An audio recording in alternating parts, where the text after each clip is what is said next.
آیت نمبر 40 حتیٰ یہاں تک کہ اذا جب جا آیا امرنا ہمارا حکم وفار واؤکمن اور فارا جوش مارنے لگا ابلنے لگا التنور تنور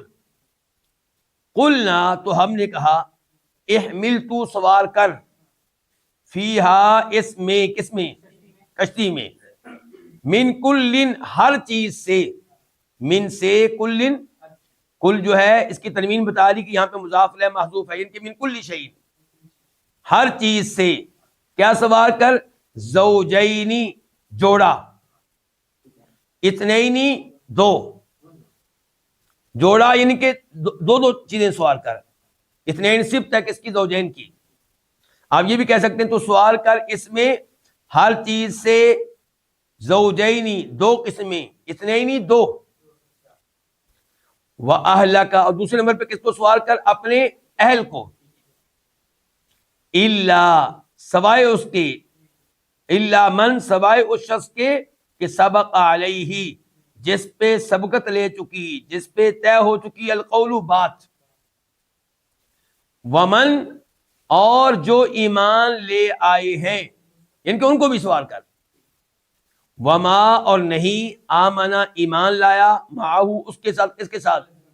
نوح علیہ السلام کے ساتھ الا قلیل مگر بہت کم اللہ رب العزت بتا رہے ہیں کہ یہاں تک کہ جب ہمارا حکم آیا یعنی کہ نوح علیہ السلام کشتی تیار کرتے رہے حتیٰ کہ کیا آیا وہ کشتی تیار کرتے رہے قوم ان کا مذاق اڑاتی رہی یہاں تک کہ جب آیا ہمارا حکم کس کا حکم کس چیز کا عذاب کا حکم آیا ان کو ہلاک کرنے کا حکم آیا اور تنور جوش مارنے لگا تنور کا معنی یہاں پہ کیا ہے کچھ مفسرین نے کہا تنور سے مراد ہے روئے زمین پوری زمین جوش مارنے لگی پانی کے ساتھ پوری زمین سے پانی نکلنے لگا لیکن مشہور و معروف معنی تنور کا کیا ہوتا ہے تنور وہ جگہ جہاں پہ روٹیاں پکائی جاتی ہیں اسی کو تنور کہتے ہیں جس کو ہم اردو میں آج کل تندور بھی کہتے ہیں تو تنور سے مراد وہی ہے کیونکہ ہمارے ہاں قاعدہ ہے کہ یجب حمل کلام اللہ تعالی علی المعروف من کلام العرب دون الشاذ والضعیف والمنکر کہ آپ اللہ تعالی کے کلام کی تفسیر کریں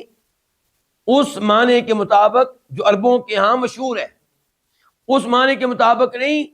جس کو کوئی استعمال کرتا ہے اور عام طور پہ عرب استعمال نہیں کرتے تو عام طور پہ عرب جو ہے تنور کو استعمال کرتے ہیں اسی جگہ کے بارے میں جہاں روٹیاں پکائی جاتی ہیں تو تنور سے مراد پھر وہی ہوگا اور یہی رائے ہے امام طبری رحمہ اللہ کی بھی تو تنور جو ہے وہ جوش مارنے لگا اس کا مطلب یہ ہے کہ ان کو بتا دیا گیا تھا کہ عذاب آنے کی طوفان آنے کی علامت یہ ہوگی کہ تنور جوش مارنے لگیں گے وہاں سے پانی نکلنے لگے گا جوش مارنے لگا پانی کے ساتھ قلنا تو ہم نے کہا تب کہ آپ سوال کر رہے اس میں کس میں کشتی میں ہر چیز کا جوڑا یعنی کہ مرد اور عورت انسانوں میں سے ایسے جانوروں میں سے بھی کیا نر اور مادہ تو جوڑا جوڑا آپ نے سوار کرنا ہے وَأَهْلَكَ اور دوسرے نمبر پہ آپ نے اپنے گھر والوں کو بھی سوار کرنا ہے یعنی کہ جانوروں میں سے جوڑا جانوروں میں سے جوڑا اور انسانوں کی باری آئی تو کہا اپنے گھر والوں کو آپ سوار کر لیں جتنے آپ کے گھر والے ہیں اہل کہتے ہیں بیوی کو بھی اور بچوں کو بھی سب کو سوائے اس کے جس کو پر طے ہو چکی القول بات کس کی عذاب کی بات جس کے بارے میں طے ہو چکا ہمارے یہاں کہ اس کے اوپر عذاب آنا ہے اس کو ہم نے ہلاک کرنا ہے اس کو آپ نے کشتی میں سوار نہیں کرنا اور وہ کون تھے نوح علیہ السلام کی وائف جیسا کہ سورہ تحریم سے پتہ چلتا ہے کہ ان کی وائف کافر تھی مسلمان نہیں تھی اور ایسے ان کا بیٹا جیسا کہ آئندہ آیات سے پتہ چلے گا ومن آمن اور تیسرے نمبر پہ آپ کن کو سوال کر لیں جو بھی ایمان لا چکے ہیں وما آمن معه الا قلیل لیکن اللہ نے بتا دیا کہ ان کو پر ایمان لانے والے بہت کم تھے اچھا یہ کتنے تھے مفسرین نے یہاں پہ کئی اقوال لکھے ہیں کچھ کہتے ہیں 80 تھے کچھ کہتے ہیں 7 تھے کچھ کہتے ہیں 8 تھے اور اس کے علاوہ بھی کئی اقوال ہیں لیکن ہم نے ان اقوال میں سے کون سا قول لینا ہے؟ ہم نے یہ قول لینا ہے کہ ابہموا ما ابہم اللہ، جس چیز کو اللہ نے مبہم رکھا ہے اس کو مبہم ہی رہنے دو۔ جب اللہ نے بیان نہیں کیا ان کی تعداد کو، اللہ کے رسول علیہ السلام نے بیان نہیں کیا ان کی تعداد کو، تو ہمیں کیا ضرورت پڑی ہے تعداد بیان کرنے کی اور اس معاملے میں بہت زیادہ سوچ و بچار کرنے کی؟